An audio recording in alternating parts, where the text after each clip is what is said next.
আমার বলতেছে যে 20,000 টাকা দাও, আমি কাজের সাথে কথা বলব।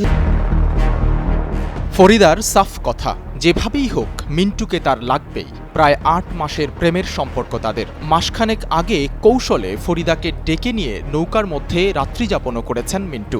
শুধু বিয়ের প্রতিশ্রুতিই দেননি, কাবিনের খরচের কথা বলে ফরিদার কাছ থেকে 20,000 টাকাও নিয়েছেন। এরপর থেকেই মিন্টু লাপাত্তা। এদিকে মিন্টুকে না পেয়ে বারবার জ্ঞান হারাচ্ছেন ফরিদা আক্তার।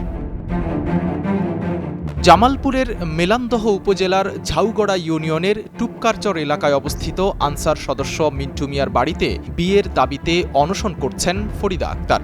শুক্রবার সন্ধ্যা থেকেই ওই বাড়িতে অবস্থান নিয়েছেন তিনি। তার আগেই মিন্টু লাপাত্তা।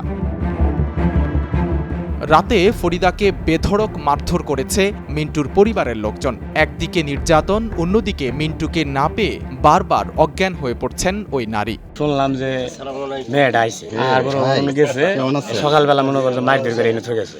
আমি এই জানি মারধর করছে দুলাল, তারপরে ওই ছেলেটার মাও, ছেলেটার বোন মারধর করছে। 4-5টা মারছে বলে মনে করেন মাইরে ওজন চদিছে টাই না। ওই অন্য মনে হয় যে মানে সর মারছে, মারার পর মনে হয় যে ওই দিক আবার নাইছে আর রাইতর মোবাইল টোবাইল ব্যাগ ট্যাগ সব নিয়ে নিছে।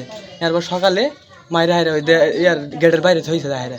শনিবার দুপুরে সরেজমিনে গিয়ে দেখা যায় মিন্টু মিয়ার বাড়ির সামনে জ্ঞান হারিয়ে মাটিতে পড়ে আছেন ওই নারী। জ্ঞান ফেরার পর কালের কণ্ঠকে ফরিদা আক্তার জানান তাদের প্রেমের সম্পর্কের কথা। আমার কাছ থেকে 30,000 টাকা নিছে। গেছি ঢাকায় যাওয়ার পর আমার সাথে দেখা করছে। পরে আমি শহরের তীরে ওইখানে দেখা করছি, সংসদ ভবনের দিকে দেখা করে বলছে যে কাবিন করবে, তারপরে টাকা পয়সা আনছো নাকি। আমি তখন আমার 50,000 টাকা নিয়ে গেছিলাম। পরে আমার বলতেছে যে 20,000 টাকা দাও, আমি করি এরকম কাজের সাথে কথা বলবো। তো ফোনে কার সাথে কথা বলছে। বলার পরে 11টা-12টার দিকে বলতেছে যে তুমি এনে দাঁড়াও, আমি একটু কিছু নিয়ে আসি। বিরিয়ানি টিরানি কিনে নিয়ে এসে আমার হসপিটালের সামনে দাঁড় করা রাখা সে চলে গেছে। যাওয়ার পরে আমি ফোন করছি, ফোন বন্ধ। পরে ওই রাত 12টার সময় আমি ওইখানে কোথায় যাই, মেয়ে মানুষে কোন দিকে যাব। পরে আমি সোহরাওয়ার্দী হসপিটালে আশ্রয় নিছি। নিয়ে আমি সারা রাত ওইখানে একটা কয়েল লাগায় সারা রাত বসেছিলাম। পরে আমি ওইখান থেকে সরাসরি বাড়ি চলে আসছি। সন্ধ্যার আগে আমি এখানে আসা মাত্র ওর মা আর বোন আমাকে ব্যারিকেড দিছে, রুমে যাবার দেবো না।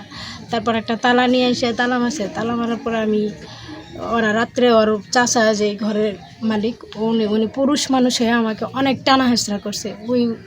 তখন কোনো লোকজন ছিল না। স্থানীয়রা জানান মিন্টু মিয়া বিবাহিত, তবে তার স্ত্রী চলে গেছে। অন্যদিকে ফরিদা আক্তারেরও একটি বিয়ে হয়েছিল। সেই সংসার থেকে চলে এসেছেন অনেক আগেই। মিন্টু এবং ফরিদার বাড়ি একই এলাকায়। ছোটবেলায় তারা একসঙ্গেই পড়াশোনা করতেন বলে জানা গেছে।